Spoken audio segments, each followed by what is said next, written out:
Assalamualaikum warahmatullahi wabarakatuh. Hello student, how are you? Welcome back to Mata Surba Online Social Studies lesson with me, Lucy Hendarwati. Our topic today is perkembangan penjajahan bangsa Eropa di Indonesia.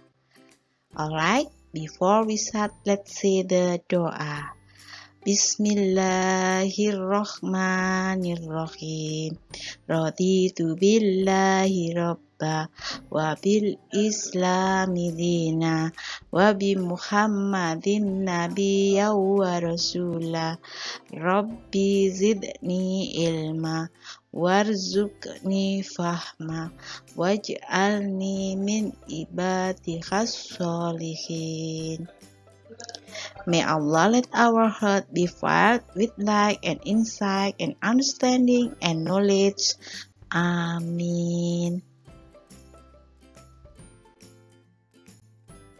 Perkembangan penjajahan bangsa Eropa di Indonesia oleh Lucy Hendarwati, mata pelajaran IPS untuk SMP atau MTS.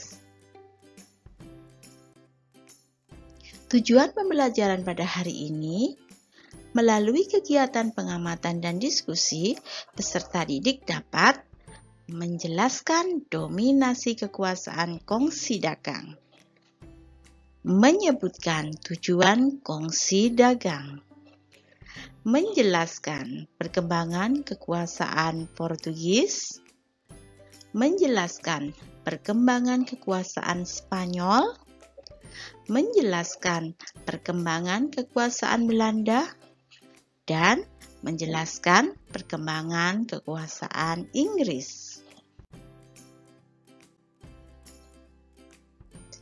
Perkembangan penjajahan bangsa Eropa.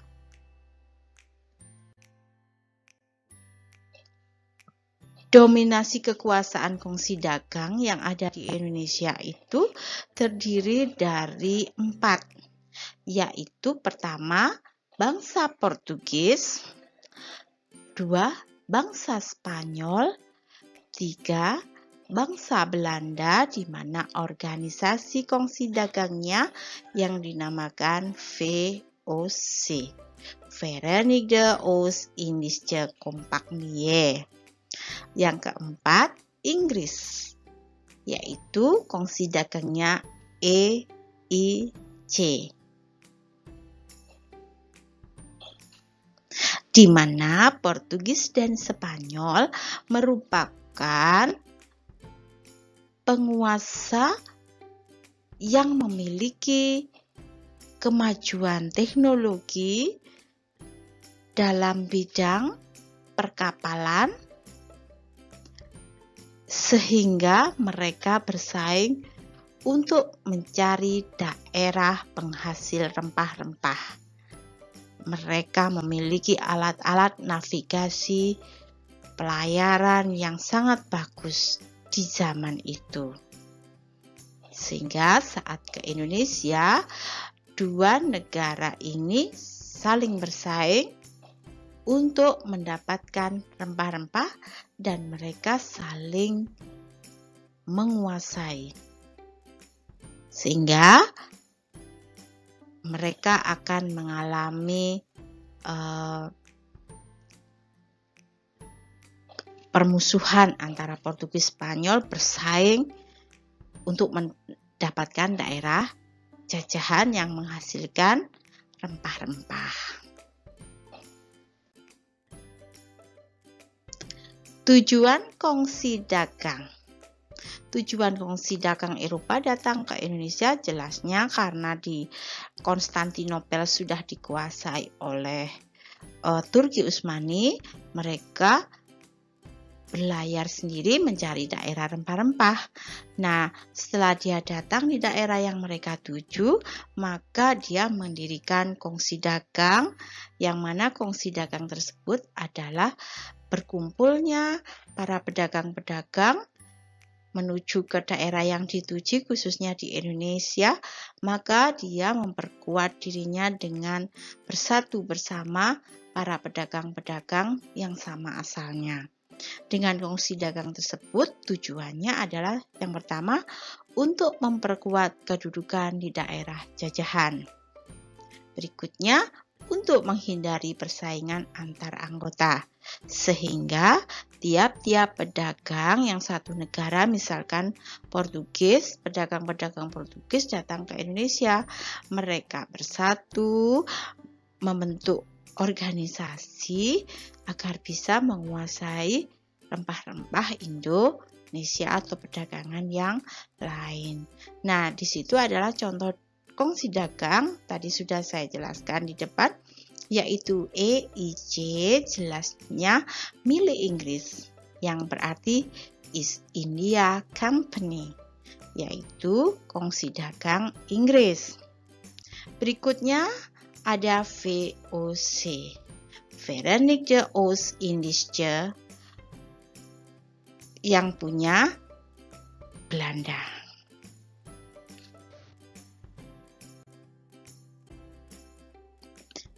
Berikutnya adalah perkembangan kekuasaan Portugis. Ekspedisi Portugis yang berhasil datang ke Indonesia dipimpin oleh Alfonso de Albuquerque.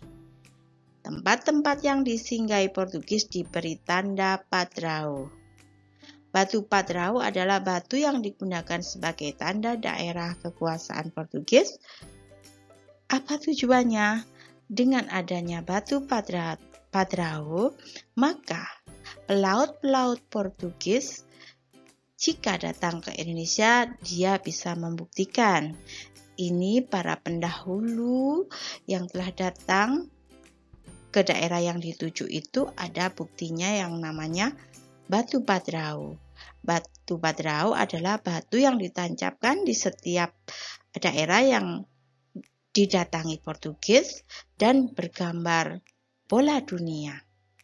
Artinya, jika ada yang ingin menguasai, sudah dikuasai oleh Portugis. Dia menganggap ini daerah saya, karena sudah pernah saya datangi dan sudah saya tancapkan batu yang bernama batu padrao.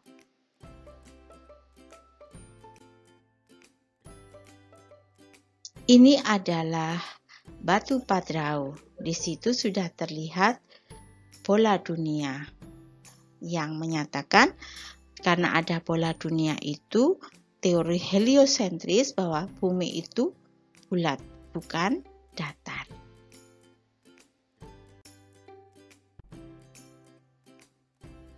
Tahun 1512, de Albuquerque mengirim ekspedisi ke Maluku. Mengapa Maluku?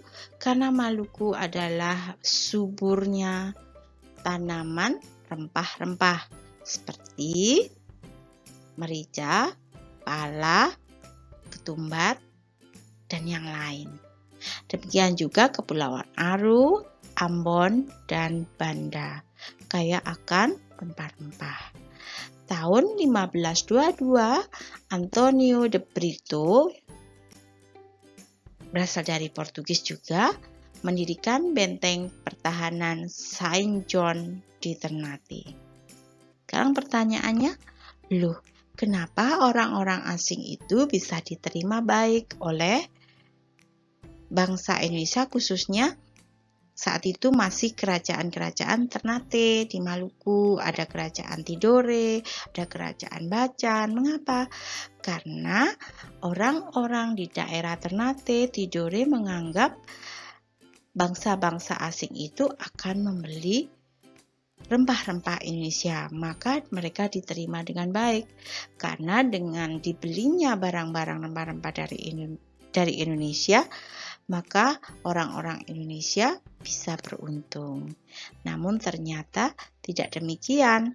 Orang-orang asing itu lama-kelamaan karena mereka juga mendirikan benteng, maka tujuannya adalah menguasai rempah-rempah Indonesia.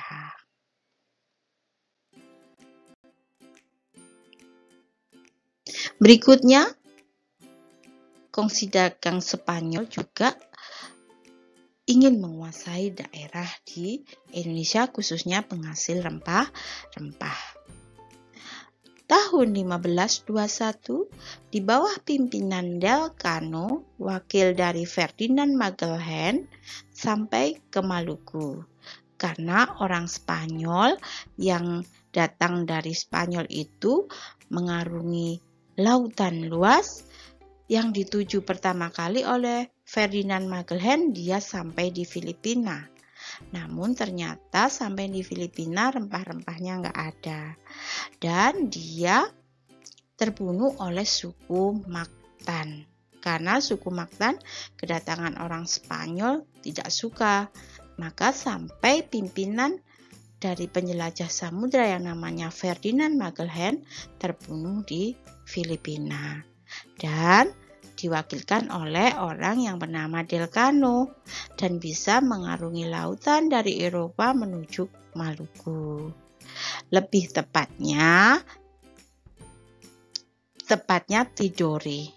Kedatangan Spanyol saat itu diprotes oleh Portugis. Jadi saat Spanyol datang ke Tidore, di sana juga sudah datang Portugis yang bergabung dengan kerajaan Ternate. Karena dia diprotes oleh Portugis karena Spanyol melanggar perjanjian Tordesillas. Mengapa? Karena zaman dahulu saat Spanyol dan Portugis akan melakukan penjelajahan samudra, sudah ada perjanjian di mana daerah mengarungi ekspedisinya atau mengarungi lautnya itu sudah dibagi, di mana isi perjanjiannya begini: pembagian wilayah pelayaran antara Spanyol dengan Portugis, di mana Spanyol memiliki wewenang daerah barat, sementara maksudnya Spanyol wewenangnya daerah barat, yaitu benua Amerika. Sementara Portugis memiliki wewenang daerah timur. Daerah timur jelasnya negara Indonesia. Nah, dengan adanya perjanjian ini, maka jikalau Spanyol datang ke daerah timur, yang jelas akan melanggar perjanjian Tordesillas. Untuk kelanjutannya bagaimana? Ini berikutnya.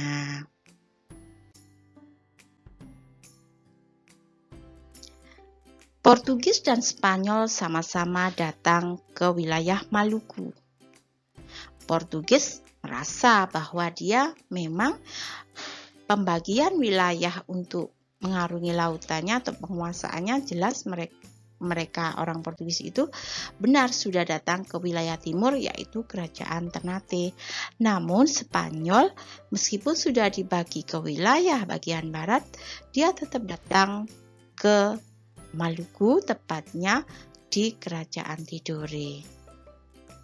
Jadi dua negara Portugis dan Spanyol ini memanfaatkan perseteruan antara kerajaan Ternate dan Tidore yang sedang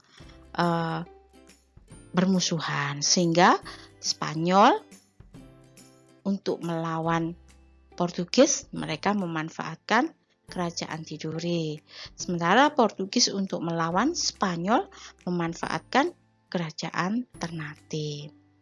Dan pada akhirnya terjadilah konflik Ternate vs Tidore yang dibantu Portugis dan Spanyol.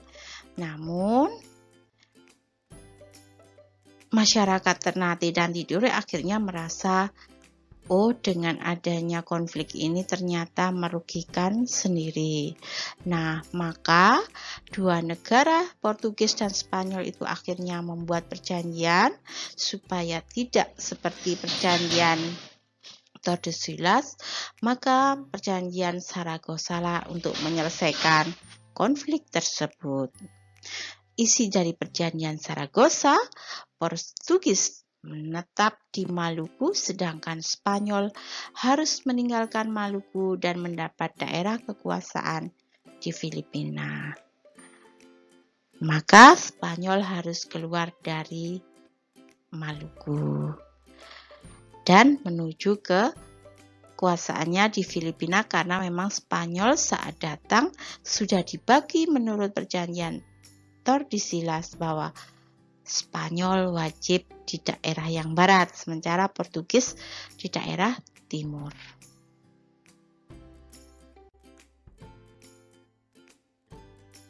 Berikutnya, kongsi dagang Inggris. Setelah membicarakan kongsi dagang Spanyol dan Portugis, kita lanjutkan dengan kongsi dagang Inggris yang juga datang ke Indonesia. Namun, Inggris tidak langsung datang ke Indonesia, tapi dia mengarungi samudra untuk mencari daerah rempah-rempah.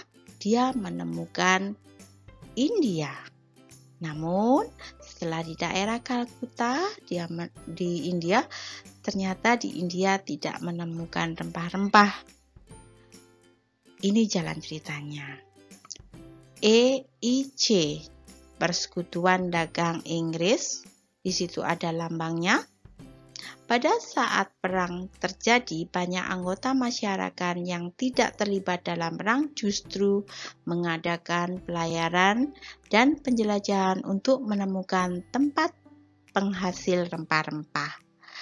Para pedagang dan pelaut Inggris pun masuk ke India pada tahun 1600. Inggris justru membuat kuat kedudukannya di India. Inggris pun memperkuat kedudukannya di India dan pada tanggal 31 Desember 1600, Inggris pun membentuk kongsi dagang yang diberi nama East India Company.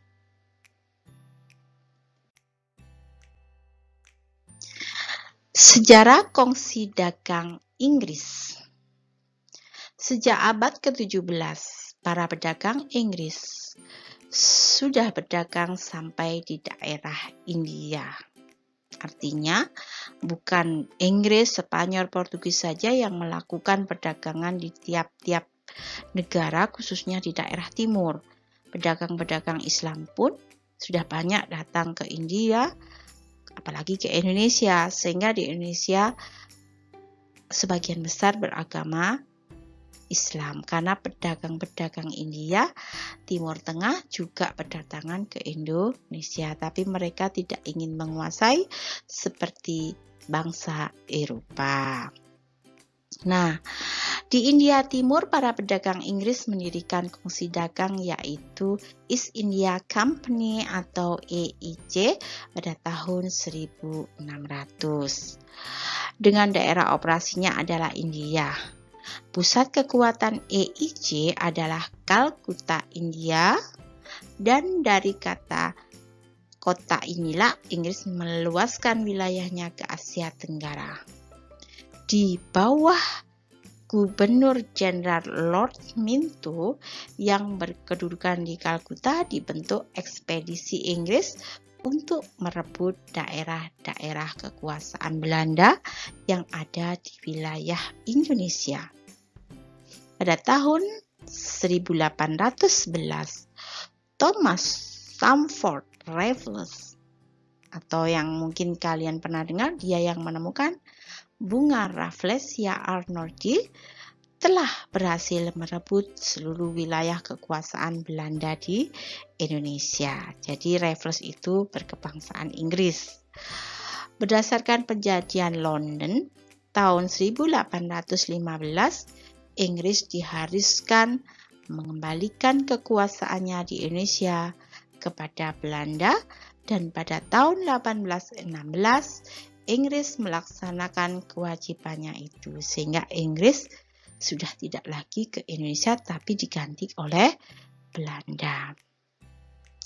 Berikutnya, kongsi dagang Inggris bernama EIC yang juga dikenal sebagai Honourable East India Company atau John Company.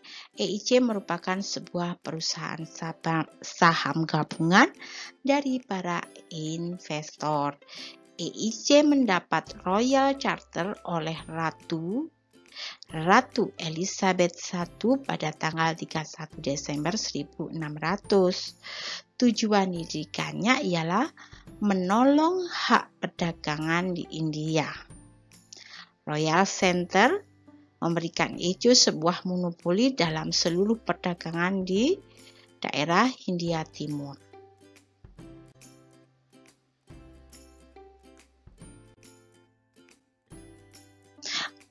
Berikutnya adalah kekuasaan Belanda yang memiliki kongsi dagang, ada VOC.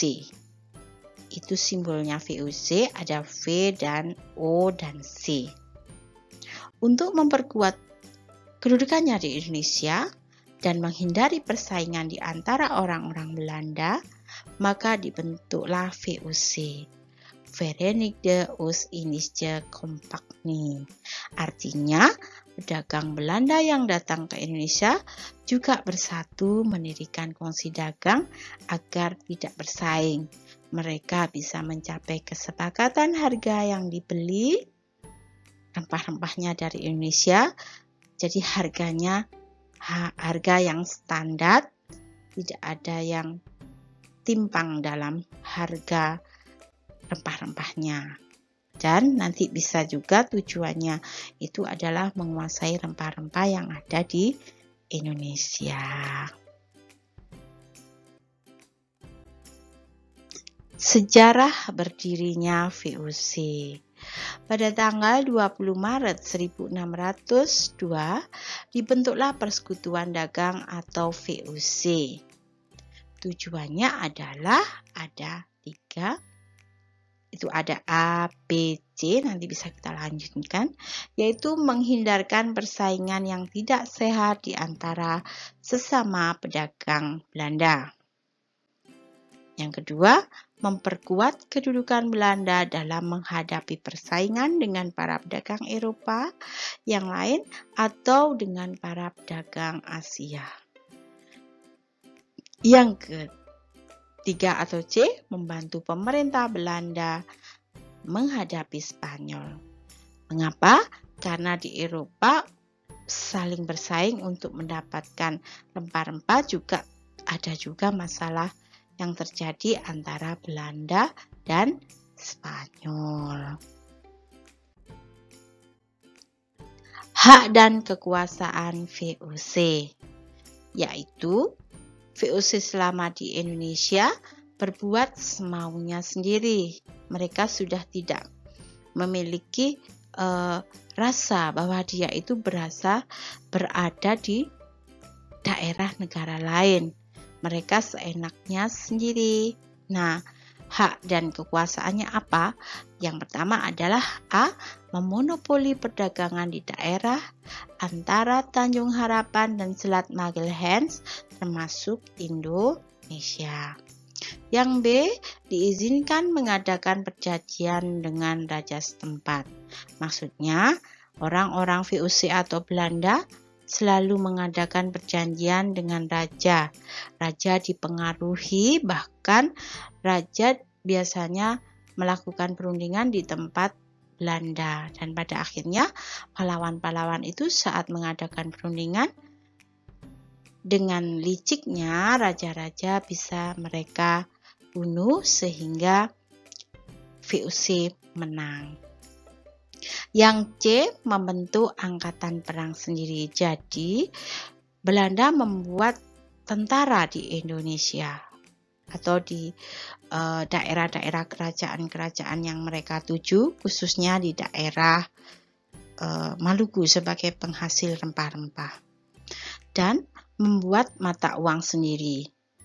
Mereka membuat mata uang untuk transaksi kehidupan sehari-hari yang pada saat itu orang Indonesia memang belum mengenal uang, karena dulu melakukan barter, dan pada akhirnya dengan adanya VOC itu maka diciptakan uang untuk kegiatan transaksi jual beli. Yang kelima atau E, mengangkat pegawai yang dibutuhkan. Nah, pegawai-pegawai VOC itu juga banyak yang berasal dari orang-orang Indonesia. Mereka hanya memiliki kecakapan yang tidak terlalu banyak, mungkin hanya bisa mengerti huruf saja, atau hanya mengerti hitung-hitungan, atau bahkan hanya disuruh untuk hal-hal yang tidak terlalu penting, namun bisa dikerjakan untuk kepentingan VOC.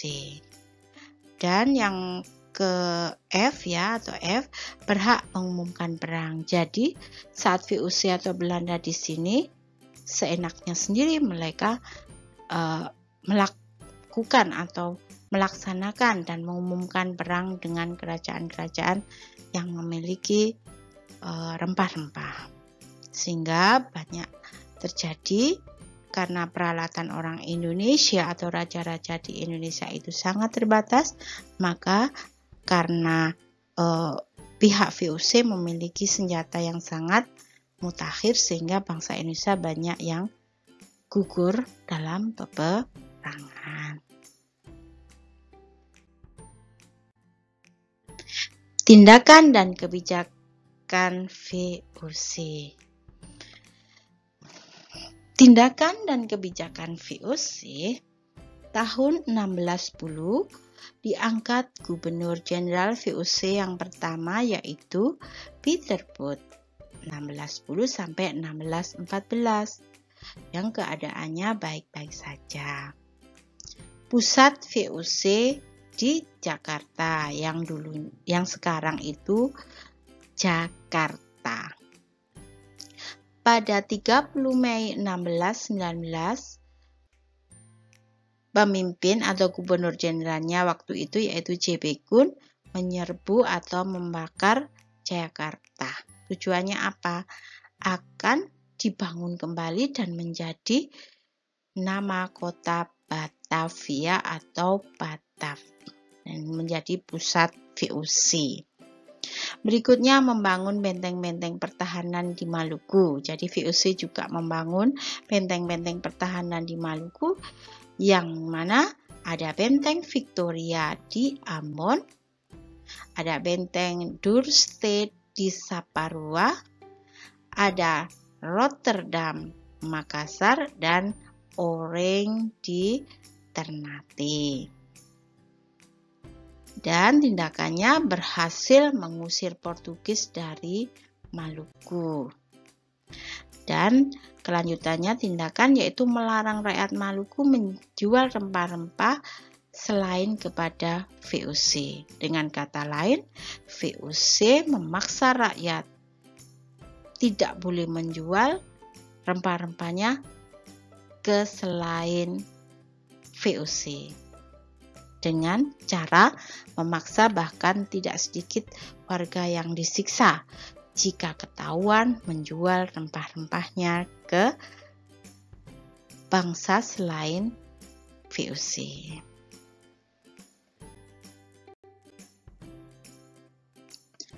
Jumlah tanaman dan tempat ditentukan VOC, sehingga tanaman rempah-rempah itu sudah ditentukan oleh VOC. Cara menanamnya, tempatnya di mana. Untuk mengawasi monopoli rempah-rempah, VOC mengadakan pelayaran hongi. Penanaman-penanaman di pinggir sungai atau kebun-kebun itu dilewati oleh sungai-sungai. Maka Belanda sangat mudah untuk mengawasinya melalui pelayaran hongi. Nah, pelayaran hongi itu adalah patroli yang dilakukan oleh tentara VOC menggunakan perahu. Patroli ini dilengkapi senjata, sehingga orang-orang yang menanam tanpa sepengetahuan VOC mereka akan disiksa, bahkan dibunuh. Dia juga melakukan hak ekstirpasi. Apabila jumlah rempah-rempah yang dihasilkan terlalu banyak, maka rempah-rempah itu akan dimusnahkan. Mengapa? Jika dia menanam rempah-rempah terlalu banyak, maka akan menurunkan harga jual rempah-rempah. Maka pihak VOC selalu membuat penanaman yang stabil agar hasil rempah-rempahnya tidak berlebih.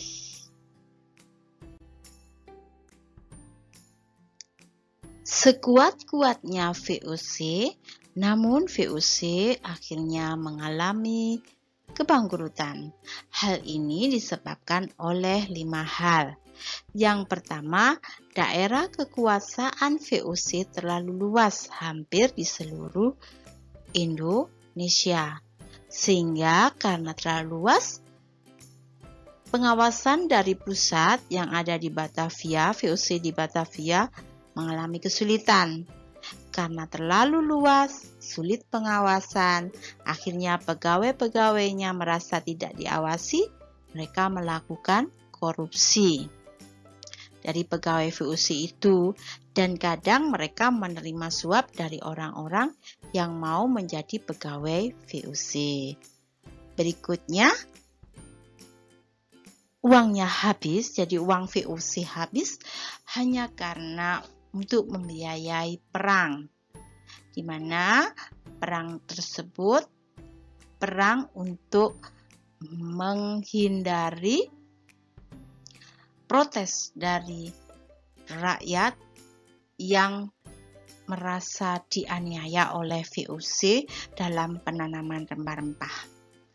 Dan yang keempat, pada tahun 1795, hutang VOC menumpuk dan hampir tidak bisa membayar hutang karena dikorupsi dan untuk membiayai perang di daerah.